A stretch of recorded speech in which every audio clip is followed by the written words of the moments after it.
Hello, boa noite. Passando aqui para trazer um pouquinho da palavra de Deus para você que me acompanha, que sabe que há alguns poucos anos aí me tornei cristão, aquele que procura pela palavra, aquele que tenta entender um pouco mais sobre como Deus quer que a gente siga, como Deus quer que a gente viva. E hoje em especial eu vim trazer um pouquinho, né? Porque qual é a minha ideia? É quando eu aprendo algo, quando eu pego algum tipo de conhecimento nesse sentido, eu levar, né, um pouco da forma que eu entendi, né, para qualquer pessoa. Isso por quê? Porque, pelo menos para mim, isso tem me ajudado muito a entender o que é ser cristão, o que é acreditar de fato que Deus existe, que Jesus existiu, existe também, vamos botar, né? Que toda essa história bíblica, ela não é só um conto, não é só uma história qualquer, né? E hoje eu quero contar o meu entendimento sobre a parábola do filho pródigo. Jesus falava, né, por parábolas e explicava que fazia dessa forma porque precisava ser assim por alguns motivos. E ele conta a história de um pai que tem dois filhos e um desses filhos resolve se aventurar, pede apoio ao pai, o pai dá, né, ele pede para o pai o que ele poderia, né, adiantar de herança e o pai dá o ok. Eu assumo que da minha parte, né, pensando assim de forma individual, como funciona a minha cabeça, se eu faria isso, eu acredito que não. Eu passei por uma situação parecida, né? Porque quando eu faço terapia há muitos e muitos anos, se eu não tiver enganado, na verdade eu nem sei desde quando, mas tem muitos e muitos e muitos e muitos e muitos anos. Mas quando a gente faz terapia, por exemplo, eu lembro de fazer terapia na época que a gente ainda era adolescente.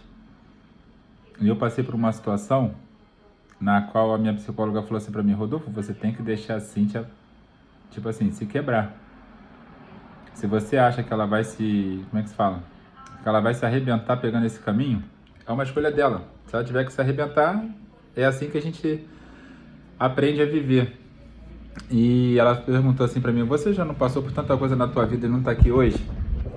Só o que eu falo assim, eu acho que a gente como pai e mãe, existe uma dificuldade para mim, até hoje. Existe uma grande dificuldade, se você me perguntar ainda hoje, eu ainda tenho esse conhecimento, fazendo terapia até os dias de hoje, e eu sabendo que a opinião dessa parte psicológica é que a gente deixe, né, nossos filhos experimentarem para que eles aprendam com os erros dele, eu ainda hoje não consigo ceder muito nesse sentido. Não vou mentir. E na época, né, não consegui, mas sinceramente eu acredito que se eu voltar no tempo, ainda com a cabeça que eu tenho hoje, eu não deixaria de novo. O que eu falo até muito para a Cíntia é que eu falaria de uma forma diferente com ela. Eu era muito arrogante, muito prepotente, eu era dono da razão, eu achava que porque eu era pai eu podia falar e fazer de qualquer maneira. E hoje eu falaria com ela de outro, né, tentaria mostrar que era pelo amor e não só porque eu achava que estava certo. E aí voltando para a história, né, existe uma família, um pai com dois filhos, o filho quer se aventurar, o pai dá o ok, vai lá e fala que aí vai, boa sorte. Esse filho vai, vive de tudo aí no mundão, experimenta, curte, gasta tudo que tem para gastar. Quando acaba tudo, ele se vê alimentando porcos e de repente pensa: pô, esses porcos estão tendo uma vida melhor do que a minha. O que eu estou fazendo aqui? Né? E esse filho volta e assim, a ficha dele cai de pensar. Porque assim, quando a gente cede a orgulho e vaidade, né, a gente se arrebenta. Porque esse filho, ele poderia ter ficado: pô, não vou voltar, não posso dar esse gostinho pro meu pai, muito menos pro meu irmão mais velho. Só que o que eu acredito, né? O pai dele acho que ganhou ele quando foi lá e falou: tu quer ir? Vambora, eu te apoio. Toma aqui, ó, vai lá. Quer a tua parte na herança? Toma. Boa sorte e tal. E aí esse filho, em algum momento assim, né? Ele percebe: pô, isso aqui não é vida pra mim. E aí ele volta. E quando ele volta, aí entra uma parte que eu achei linda, assim, no entendimento, né? Lógico também que valeu muito a explicação da pessoa que fez o vídeo que eu vi.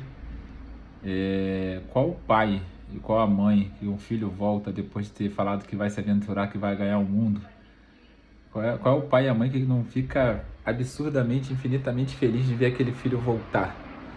E aí aquele filho volta e o que é bacana assim, né? Ele vai falar com o pai e tal. E aí o pai dá uma festa, né? Tipo, pô, comemorar, meu filho voltou. Tá vivo, graças a Deus, então vamos comemorar isso. E aí o irmão mais velho, enciumado, e a gente pode pegar pela perspectiva dele, ele ter razão, é um sentimento pertinente ali para aquele momento. Ele fala, pô, pai, vivi com você esse tempo todo, nunca te dei trabalho, tô te ajudando, trabalho com o senhor em casa, cuido do senhor, cuido da casa, cuido do trabalho, cuido de tudo. E o senhor nunca fez uma festa para mim assim. E aí, né, o pai dá uma resposta para ele, né, de falar assim, que de fato ele nunca tinha dado, mas ele falou, filho, tudo que é meu é teu. Isso é maravilhoso, porque eu também volto aqui em casa, uma coisa que eu sempre falei para Rodrigo e Cíntia, vou falar muito para uma aí. Nada do que tem aqui dentro dessa casa é só meu, ou é só do Rodrigo, ou é só da Cíntia, ou é só da Camila, ou é só de alguém. É tudo nosso. E por quê? Porque não tem que ter isso. O que está aqui dentro é nosso. E aí eu achei maravilhosa essa resposta do pai, né? Ele falou, mas o que está aqui é meu, o que é teu, o que é meu é teu, e vambora, né? E aí a gente entende, né, esse ciúme do irmão, normal, mas o pai dá uma resposta que explica, primeiro esse lado, nessa questão, pô, mas meu filho estava, sei lá, ele podia estar morto. Eu estou muito, muito feliz porque meu filho voltou, porque primeiro ele está vivo, segundo ele está bem, terceiro ele está aqui de volta, eu vou poder ter meus 2 filhos e etc e tal. Gente, que coisa bacana. E você pega pelo lado de Deus, né? Como é que, assim, dá para se imaginar, ainda mais porque Jesus contava as parábolas, que ele também pode, a gente pode se colocar nessa história como a gente sendo os 2 irmãos e, né, e o pai sendo Deus, né? Porque Deus vai ficar feliz toda vez que um filho dele voltar, toda vez que ele conseguir salvar uma alma, toda vez que alguém se batizar, toda alguém falar que, né, tenha a ele como o Jesus como Salvador, como Senhor. Então,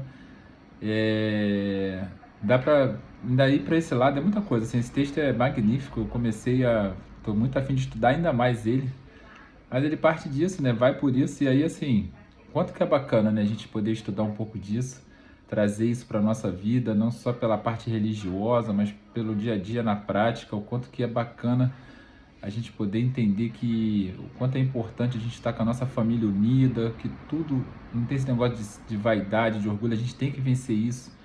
O filho, né, pródigo, ele venceu isso e voltou para casa. O pai também não se armou para, tipo, te falhei, tá vendo aí, ó, voltou, quebrou a cara, não teve orgulho. Agora a questão é, lógico, o irmão mais velho teve uma questão ali de um ciúme, mas assim, eu acho que também tinha que ter esse lado na parábola para a gente poder tentar pegar um pouquinho de cada parte da história, né? Mas o principal, assim, também é que mostra o quanto que quando a gente vence o orgulho, a vaidade, Deus abençoa, as coisas dão certo, a gente consegue seguir. E que texto maravilhoso é esse, né? Da parábola do filho pródigo. Muito bom. No domingo que vem tem mais. Vamos que vamos.